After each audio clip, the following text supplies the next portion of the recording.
Namaskaram, welcome to PGurus. I'm your host JK.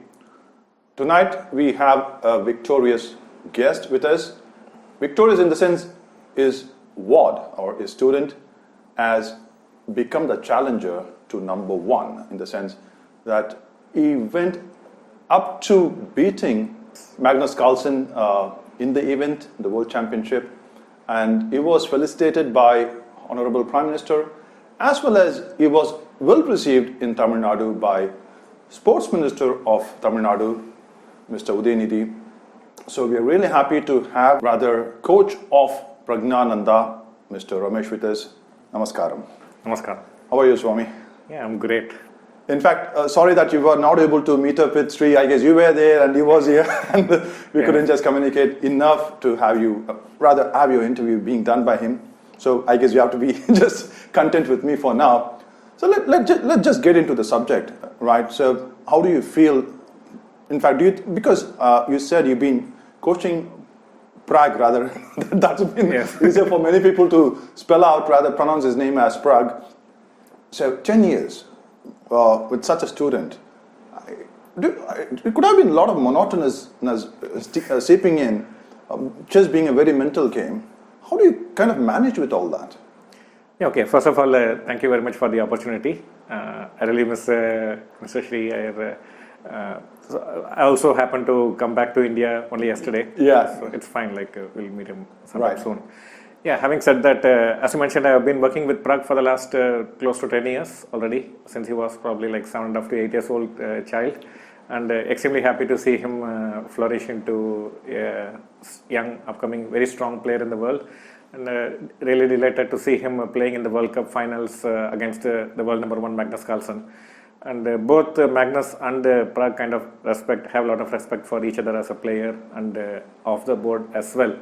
I know them quite decently well. So it's very nice to see them battling it out in the finals. And Pragg put up a good fight and lost to Magnus in the finals, but I'm really happy that he managed to come this far. And regarding the context, having worked with him for 10 years, okay, I don't think the fatigue has set in from either side. Okay. So I know him since he was probably 7.5 8 years old child. There was an award function organized by the Tamil Nadu Sports Journalists Association when Pragg had won the World Under-8 Championship. Under-8? Under-8. So in chess we have age category World Championship starting at the age of 8 years itself. Right. So we have World Championship for 8, 10, 12, 14, 16, 18, 20 every even year. So we have many world champions under different age categories.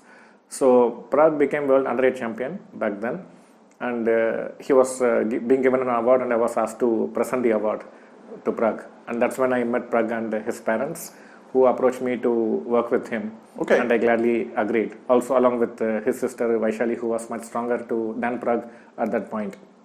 So one thing that struck me was they both were extremely passionate about chess and extremely hardworking and very ambitious too. They both kind of want to be world champions. Like 𝗣𝗚𝘍𝗆 wanted to be the women world champion and Pragg the men world champion. Right. So extremely happy to work with both these talented kids. Okay, so at least Pragg has reached there.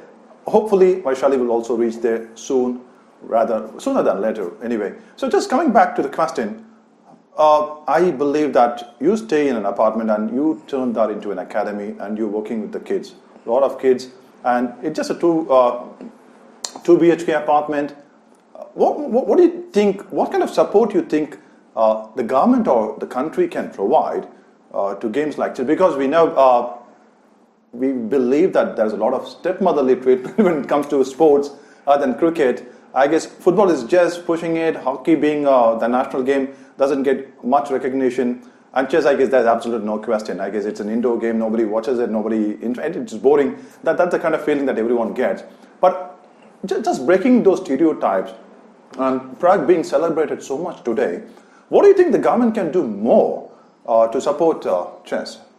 Yeah, to put things in perspective, like when I came to chess, this was back in 1988-89, when Viswanathan Anand became India's first grandmaster. So I was 12 years old at that point, and I was very inspired, and I wanted to be like another Anand, so become a grandmaster. But we had a lack of everything, like we did not have enough competitions, the computers have not yet entered India, nor the internet. So access to information was very sparse. And also chess literature was not available in India. We could not get the books because most of the books were written either in Russian language or published in Europe. Right. So it was very difficult to learn from books because they were not available. No internet, no computers entered India, nor the internet. So access to information was very sparse. And also chess literature was not available in India. We could not get the books because most of the books were written either in Russian language or published in Europe. Right. So it was very difficult to learn from books because they were not available. No internet, no computers. And we did not have many tournaments happening in India. And we did not have any coaches or training academies. So there was a lack of everything. Almost like Stone Age for chess. That's when probably the building blocks were being, basic things were being put in place. And when I was a player, I felt I was doing certain things which was the right thing to do. But when I look back, I see like how foolish they were, those decisions. Right. And I wish like I had someone to guide me at the right point, guide me in the right direction. Just like you've been doing to Praggnanandhaa. Yes. And when I was looking around, I felt like every other player was feeling the same way. Like they all want to do something great. And they know they have it in them, but they were all doing many things incorrectly, and it's pulling us in the wrong direction. So we're just going in the opposite direction. And that's when I felt like we need someone to guide these players. And I got the first opportunity in 98 when I was appointed as coach for the Indian junior team. 98? 98. So I was 22 years old then. So I guess silver jubilee for you. Yes. First of all, congrats for that. Okay. Thanks. That's a long tenure. Yes. So I was only 22 years old back then. Okay. And I was appointed as coach for the Indian under-20 team. So basically, like they were my friends, contemporaries, than my students' age. Right. So, and I had no experience in training. But both in men and women, we got gold medal in the Asian Junior Championship. But not to anything I did specially, but they were simply good players. And then I got they just needed some direction. Yes, and also some moral support. That's right, it. Moral support. Moral support, that's it. No technical contribution from my side.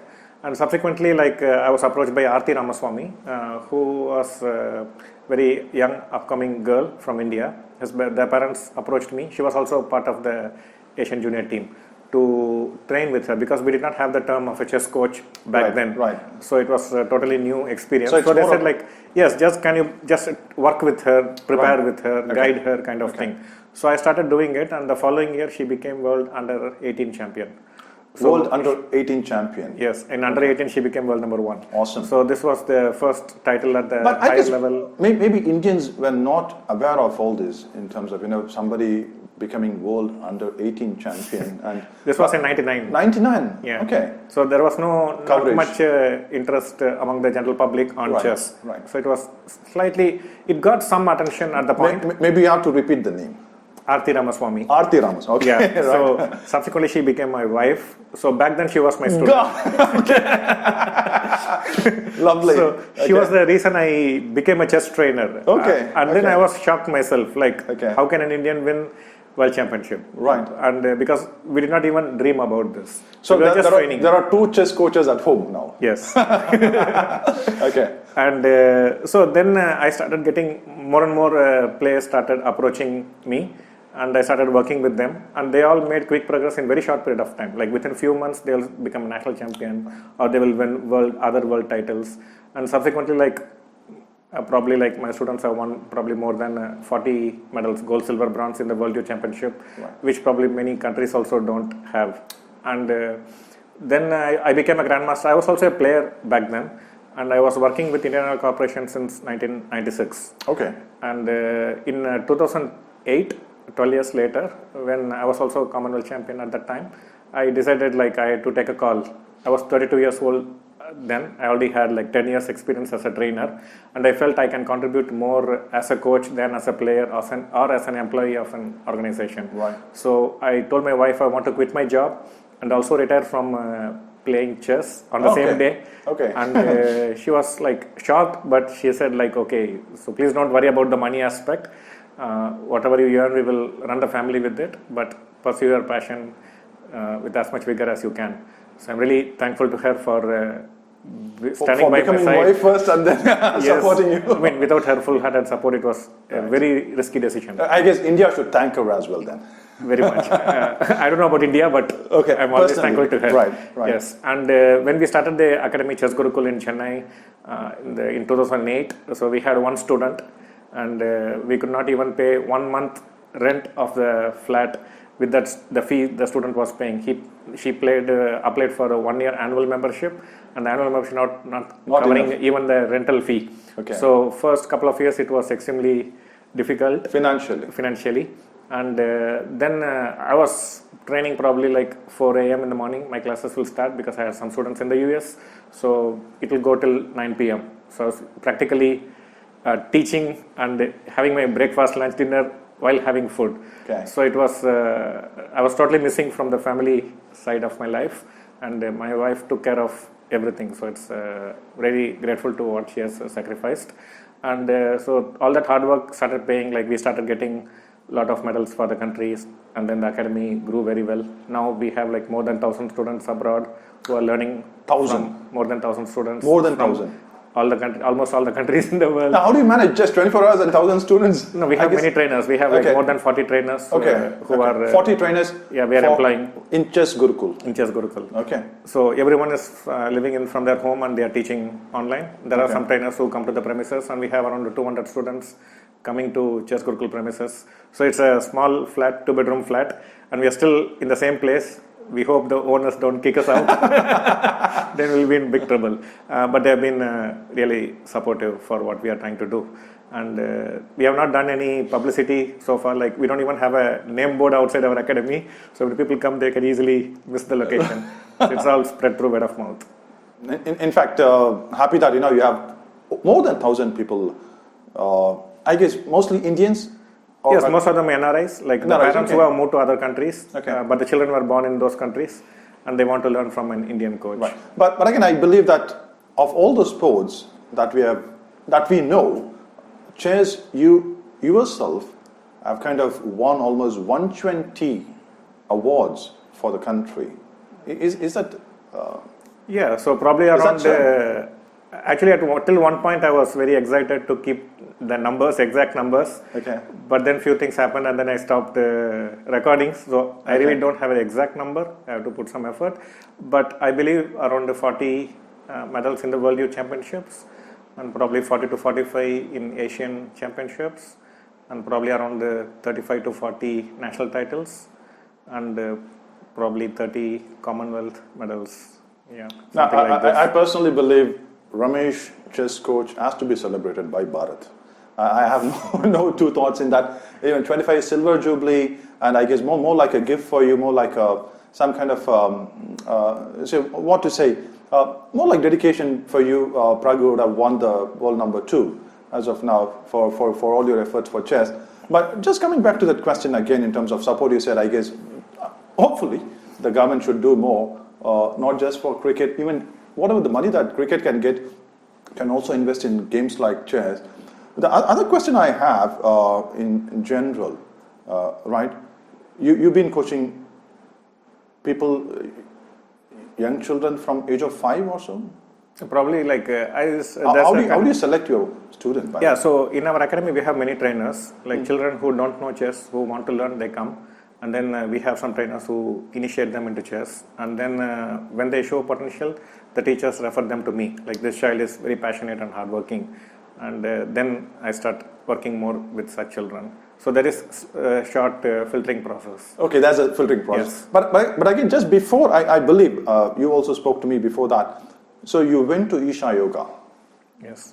Right? Just the beginning of this year, correct? Yes. And do you think that has helped Pragg a lot in terms of mentally challenging people like Magnus?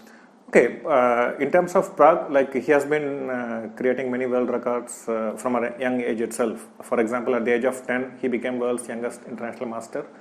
And like I became an international master at the age of 19. Okay. So he did it at the age of 10. Right. And he became world's second youngest grandmaster at the age of 12. And I did that at the age of 27. So he did it at 12. And he became world's youngest player to reach 2600 rating at the international level at the age of 14, which was a world record again. Right. And then COVID happened. So for like a couple of years, he did not play any tournaments. He was already 16 years old. and then now he is world number 20 in the seniors. So World he has number 20. created many world records in the past, and one is like from very young age he has had some very special qualities. Like I normally tell my students not to play for results. Results is like shadow, Right. and our effort is the human being walking. So we should not chase our own shadow. I So guess shadow should, that's a great message for anybody, not just chess players. Yeah. Right. So we play for our passion, and we are passionate about something, and we really want to be good at it, and we achieve that only by putting a very good effort. And there are many things that can prevent us from putting a good effort. One, our lack of concentration. So one needs extremely good concentration skills and the ability to keep your emotions and thoughts under control. Because if you let them free, it's very difficult to focus. Right. So in Prag's case, like with all my students, like we talk about all these issues, how to focus well, how to keep our priorities in the right way. Because many children, they are chasing results from a very young age when they don't even deserve that. And then it becomes a burden to carry. Right. And every small setback looks like a big fall into a well or something. So we try to tell them that till you deserve success, you should not focus on it. And it's better to focus on just getting better by being an efficient learner. And how to learn efficiently. So Right. how to keep our priorities right. So this we discuss.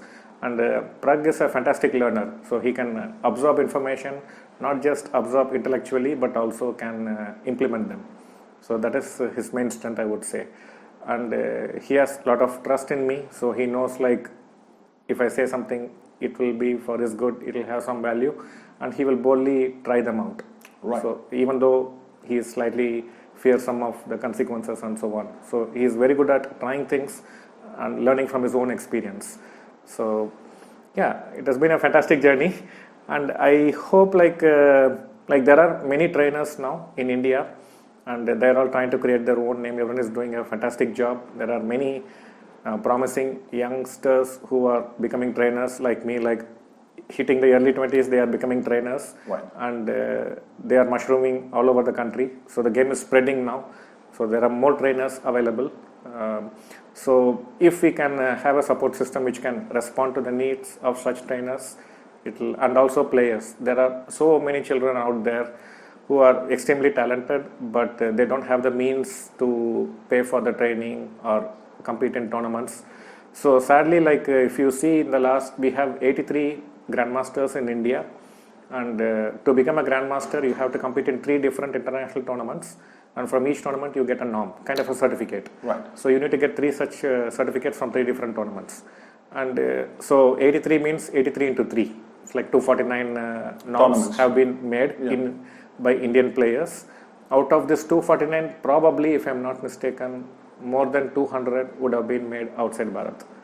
So that means only children who can afford to either fund themselves, or I know many parents who sell their jewelry, who borrow from friends, relatives and so on. Extremely tough background. They are so desperate for the children to be successful, to give them a good future. So they are sending children to Europe at a huge personal cost, and some of them becoming successful. So less than 40 norms would have been made inside our country. So we still don't have quality tournaments, despite being recognized by everyone in the world that India is the next or the major powerhouse for chess. The world champion has acknowledged.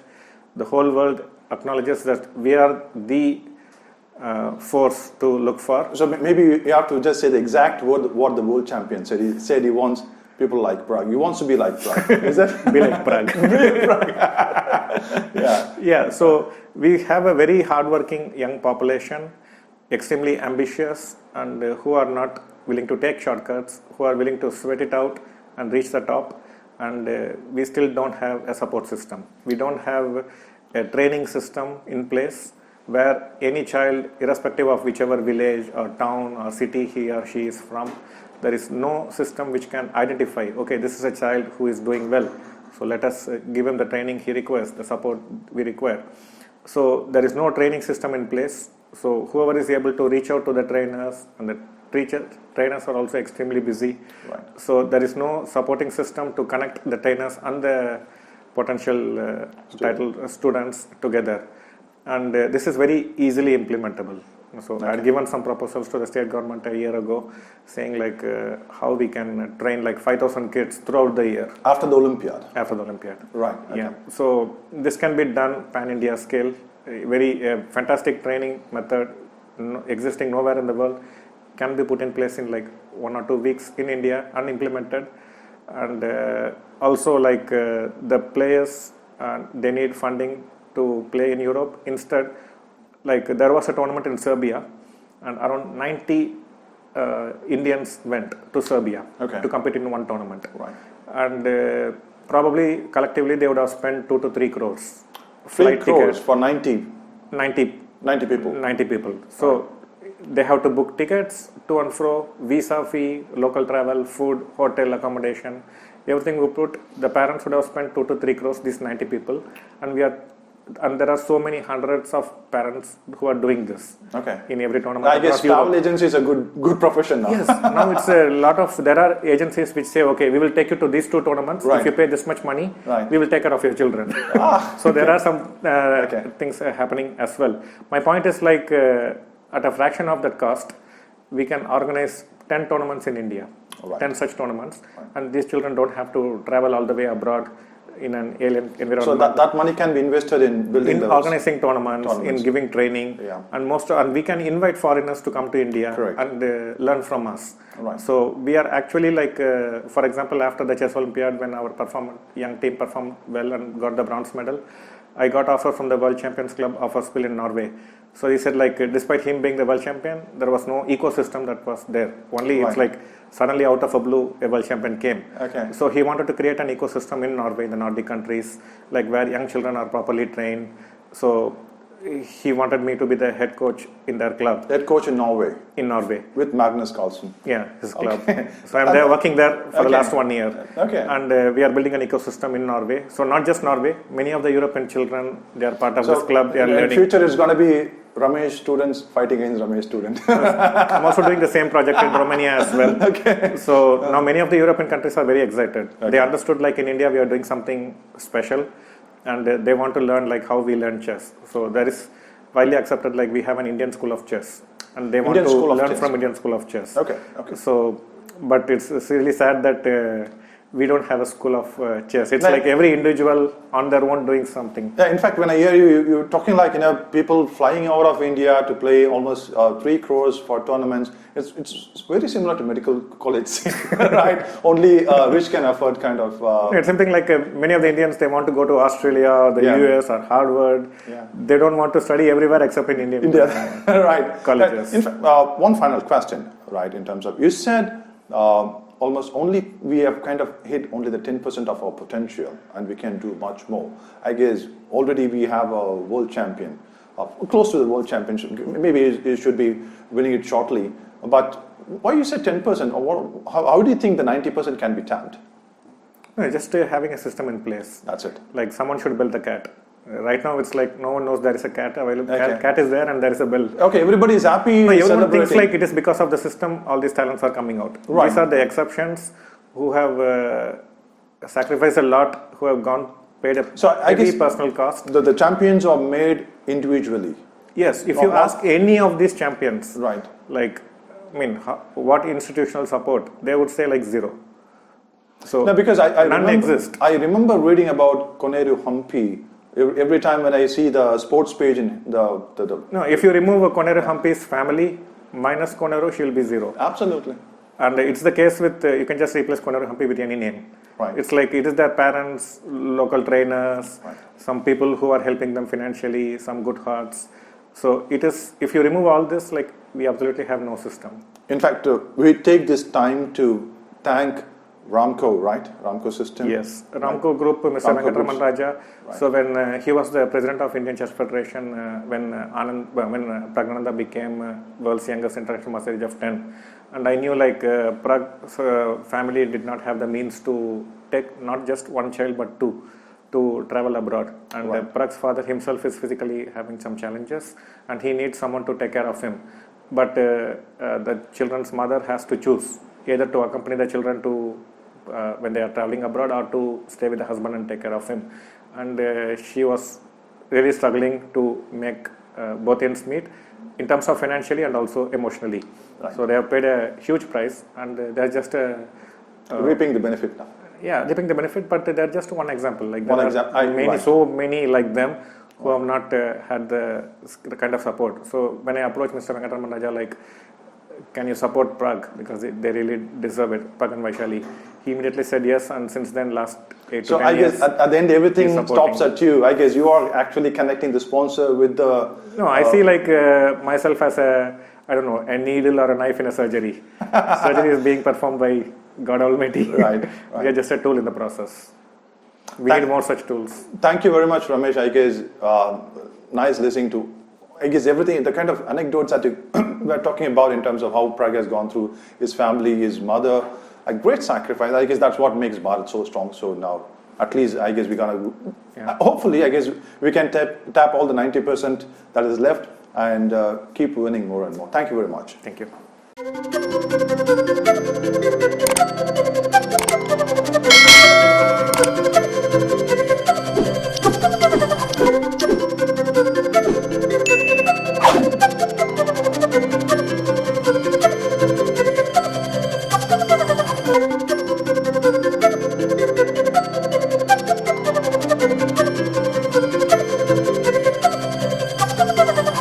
you.